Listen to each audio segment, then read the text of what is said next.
Good morning, good afternoon, good evening, depending where you are around the world. Thanks for joining to those of you who are already online. How's it going, Orr? Yeah, going great. Great to be here with you, talking about some interesting stuff we put out and what we have planned. For sure, yeah, we have a pretty interesting one. So thanks everybody who could join at this time. Really appreciate that. Um, so together with me, I have Orr Benjamin, who's the VP of Product at Groundcover. I'm Gilles. I'm the product marketing lead at Groundcover. And today we have a pretty interesting one for you guys. We had a pretty major product update recently. We upgraded to version 1.8, which included some pretty big steps forward to the product. Or is going to discuss all of that for with you, and we're going to also discuss a few of the upcoming features. And so, as always, we start on time, but people take a minute to join in. So just as we're having people joining this webinar, I'm going to let you guys who were on time in on a little story. This is actually a special day for us at Groundcover. I don't know if you can see behind me, we have our offices are full of boxes. We're actually moving in to or moving out of this current office. This will be the last day at this office. It's kind of a bittersweet feeling for us because this has been the main office pretty much since the inception of Groundcover. And so today will be the last day here. And of course, this comes for great reasons. Groundcover has been experiencing some pretty intensive growth.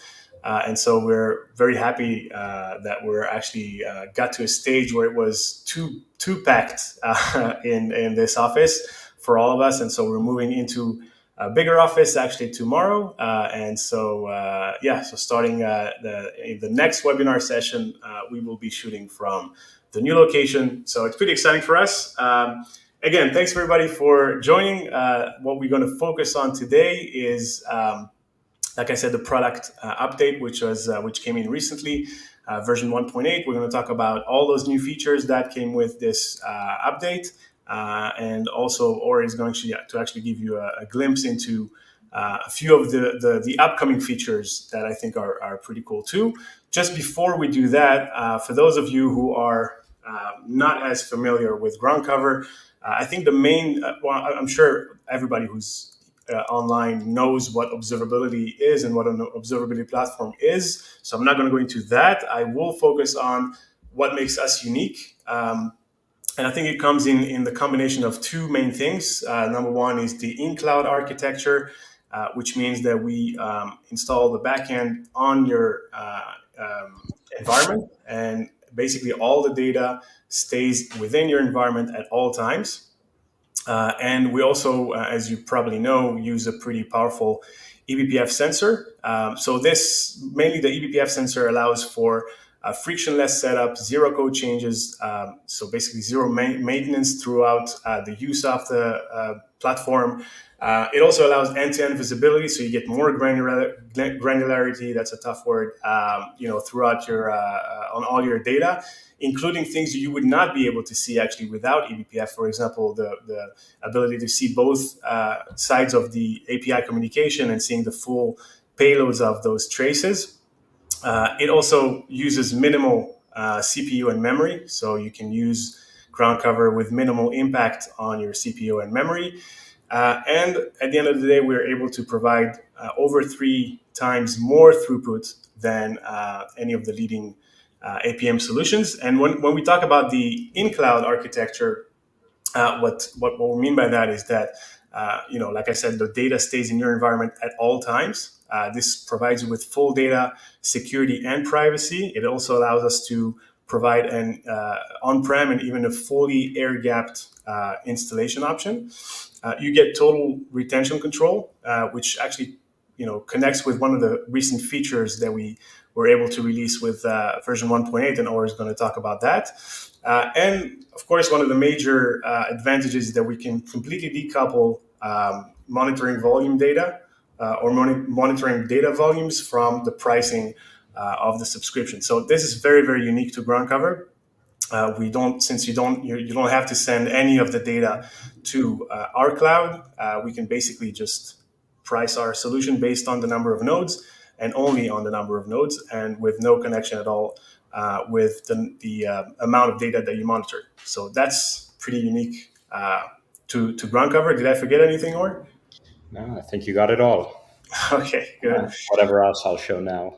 Yes. So as we get into that part, I just want to remind everybody that actually I'm going to open the Q&A option right now, and you should be able to see that on your screen. If you have any questions throughout the webinar, feel free to ask. We're going to try to answer any questions as we go along, or leave them to the end if we can't find the exact time for that. But feel free to ask any question as we go through this session. So, Or, I'm going to hand it over to you for the updates.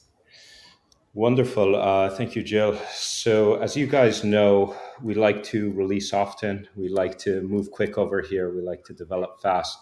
And the reason why I'm so excited to go and speak to you guys about 1.8 is it's kind of the culmination of a lot of efforts in order to go and to set a base to allow us to move forward and give you even more, even faster, and to really expand what we're offering within ground cover in terms of the types of data, the types of offering, as well as the depth that we're able to go in many cases. So I'm going to start off with a bang over here with multi-cluster monitoring. So we've heard from a number of different customers that you want the ability to go and to be able to basically look across multiple clusters and multiple environments simultaneously, to go and to look across all of production, to look across specific regions, to look across dev plus prod, and to be able to go and to basically set up any intersection of data that you want. So we heard you loud and clear, and we built what we call the environment backend picker, cluster picker up top over here, where you're able to go and select everything that you care about. And so it allows you to get that aggregate view that so many people have asked for, but we've also introduced a term of environment into our application. And what that basically allows us to do is it allows you, the customer, to define how you want to tag the environment. And that could provide endless use cases. One, it could allow you to aggregate different clusters and group different clusters into views that just mean more to you and to your colleagues, to group things, like I mentioned, based on region, based on environment type, production, staging, dev, based on projects, and so on. But also it allows you to now have a field that is independent to your Kubernetes environment. And that field could be used in order to tag data that is not Kubernetes native. Obviously, we take a lot of pride in being Kubernetes native. We take a lot of pride in what that allows us to do in giving the best possible experience to you, our customers. But we want to go and really widen what we could offer to you. And so we've offered this environment identifier as a way to enable us to do all types of different things moving forward. And we've kind of introduced the first piece of that already. So all of this that I'm discussing now is for our managed in-cloud solution, is for our paid tier. And what we're able to go and to introduce using that environment variable that I spoke about is to introduce the ability to go and to read CloudWatch logs, and to be able to go and to have that be a native experience that, just like any of our other logs that we kind of go and consume directly from your Kubernetes environment, we're able to go and to show that full native experience, allow you to get all of the amazing features that we're going to continue to show you in 1.8 and beyond, and to allow you an experience that's fully seamless. We're going to be expanding this to a number of different cloud logging solutions. We're going to be expanding this to have our agent natively run on top of ECS and EC2 instances, and moving beyond to other cloud vendors as well, and to also enable you to be able to ultimately feed us any data that you want in accordance to that identifier that we spoke about earlier. So this is a really exciting one, because it really opens us up to providing you the best possible experience around your Kubernetes monitoring, but also to allow you to have your entire observability solution be in ground cover and cover every single one of your environments that you could imagine in one place. So that's kind of for me, this is like the big game changer in the way that we're approaching things, and it will allow us and allow you to have a holistic observability experience. Cool. Another area that we've thought about quite a bit is our customers coming to us with problems around compliance needs to go into save logs or different types of data for a longer period of time. Sometimes we've heard, multi-year periods for certain subsets of data. And so we kind of set out on a mission of how could we do this the best way possible to optimize for your convenience, your time, your ease of use, and how much of a headache it is for you to get to that data. And finally, the pricing that you're going to have to pay. And so we came up with a solution that I really think is best of breed, both in the experience and the cost component around it. So we built two features here that merge into a solution that I think is really unique. So one, we allow you to go and to set up customizable retention. So up until now, you could go and set retention on a cluster level, but cluster isn't always enough. We now allow you to set up retention on any number of different labels associated with that data. It could be cluster, it could be the environment, it could be the log level. You decide that you want to save error logs, panic logs for a long period of time, info logs. You don't need those beyond 2-3 days because they're just of less importance.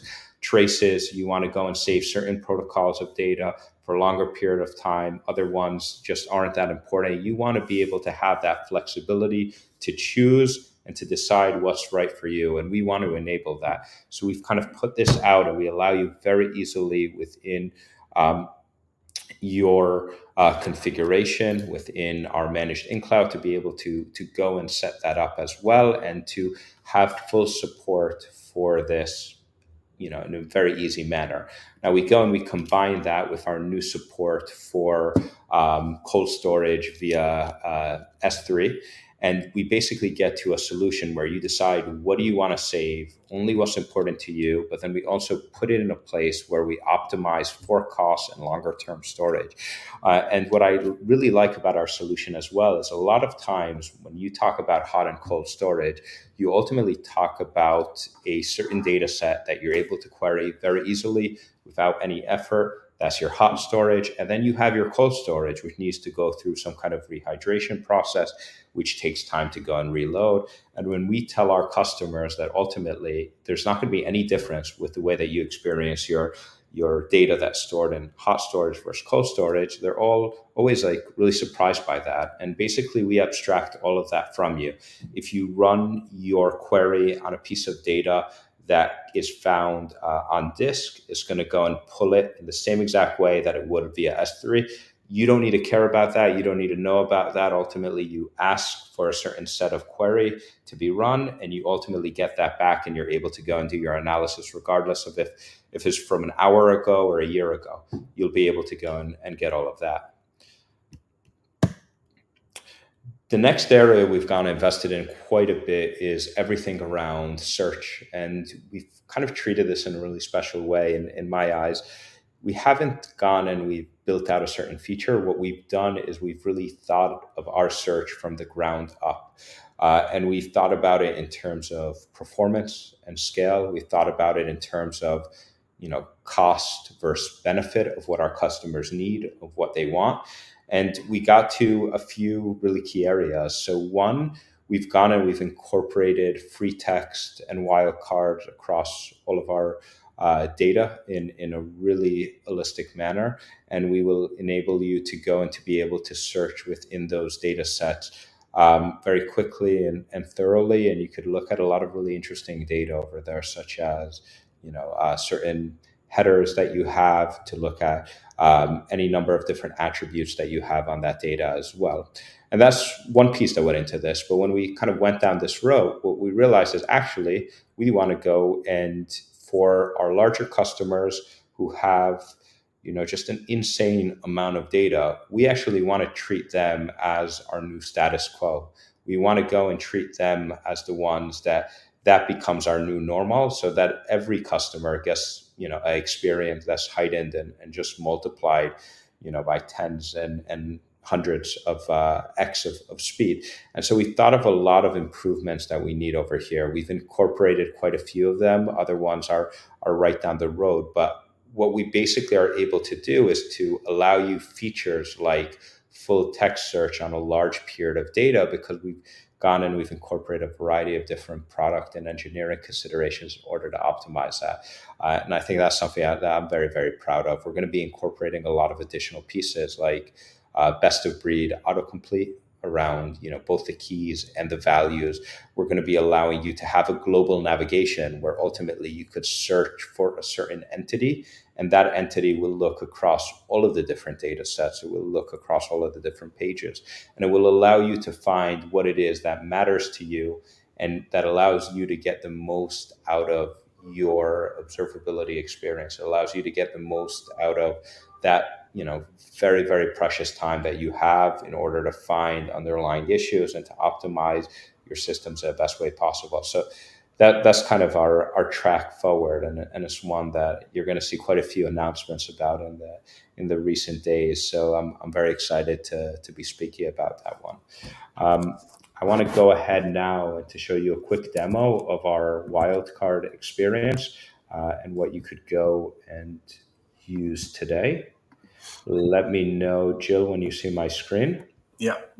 Absolutely. Wonderful. So I am here within just our logs section within our demo environment. And basically what I'm able to go and to do over here is I will click into any one individual log over here. I'm going to go to a JSON log, so it's going to be really easy to go and see these different areas. And what we're basically able to do over here is to select any one of these different values that we have over here. Let's take, for example, logger name. I'm going to filter by that, and it's going to incorporate that. But actually, what I really want to do is I want to go and to incorporate a wildcard here where I could search. And now I could go and look any case where I have that value, I will go and include it.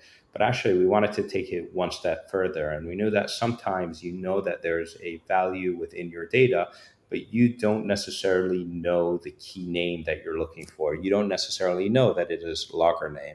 So what we've gone and done is we've incorporated it for the keys as well, where I could go and say over here, I want to look for any key where I have the following prefix of data and then a wildcard associated with it.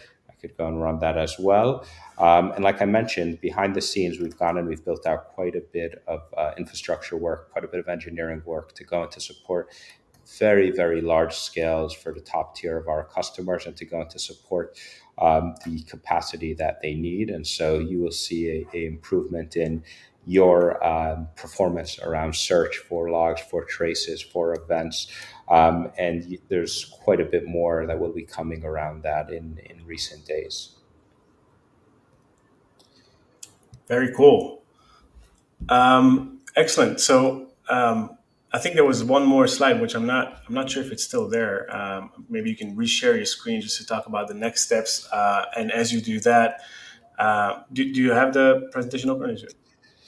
Yes. So the area that you're speaking about is exactly what I covered throughout the process itself. It's the directions that we're going with performance improvement. It's what we're doing in enabling additional sources of data to come in the future, like ECS, like EC2, additional cloud logging solutions.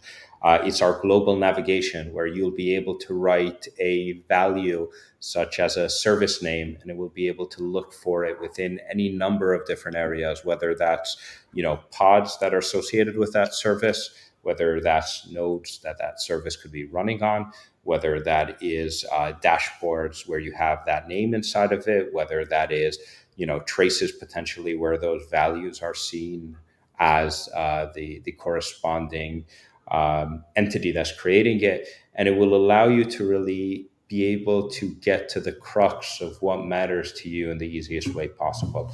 So that to me is going to be a big game changer in terms of how do we enable you, our customers, to just get to what do you need faster ultimately. Find the information, get the most out of your time, and be able to go and kind of do what you really should be doing, which is building the best possible technology that you could be. Yeah, no, 100%. And by the way, ECS, EC2, I was just at AWS today summit, and I told you this came up quite a bit as when is this coming? So not to put more pressure on you, but I know that it's on top of your mind, and I know it's something that we're working on focused on for some time, and I know that it's going to be happening pretty soon. It's going to be a big one for us for sure.